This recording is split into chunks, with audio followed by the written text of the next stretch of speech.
थकित को शांति का वचन भाई भक्त सिंह के द्वारा फरवरी 22।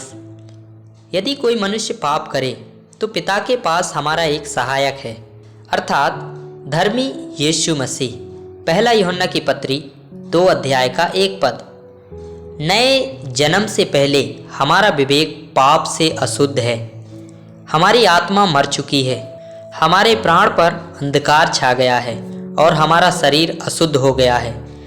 जब प्रभु यीशु मसीह हमारे महायाजक के रूप में हमारे मृत आत्माओं पर अपना लहू छिड़कते हैं तो हमारी मृत आत्माएं जीवित हो जाती हैं।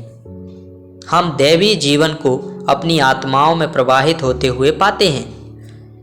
हमें परमेश्वर की उपस्थिति का आभास होने लगता है। हम परमेश्वर से ऐसे बात करते हैं जैसे एक मित्र अपने मित्र से बात करता है।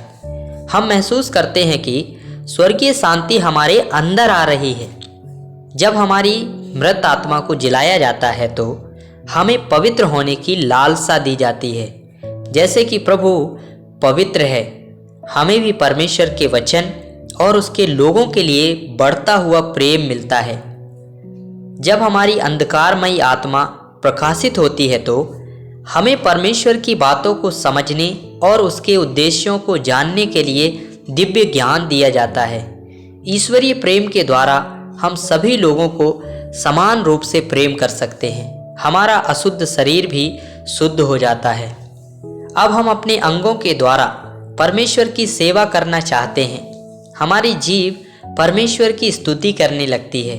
हमारे पैर गलत जगह जाने से मना करते हैं। जब तक हम इस शरीर में हैं, हम अपने स्वयं के पापी स्वभाव के कारण अशुद्ध हो जाते हैं। जब हम नया जन्म पाते हैं तो हम अलौकिक नहीं हो जाते। पुराना मनुष्य या पुराना पापी स्वभाव बार बार उत्तेजित होगा।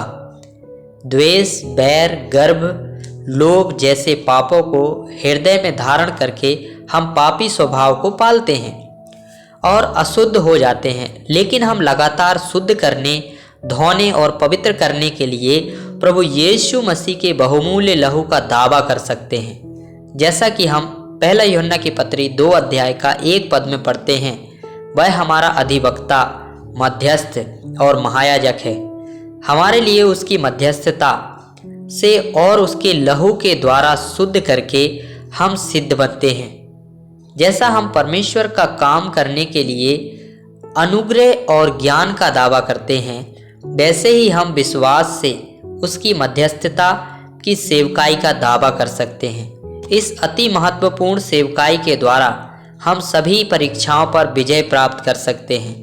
हम संसार के धोखे से बचाए गए हैं और इस प्रकार उसके दूसरे आगमन के लिए तैयार हैं और उसके आने पर हम अपनी महान विरासत प्राप्त करेंगे।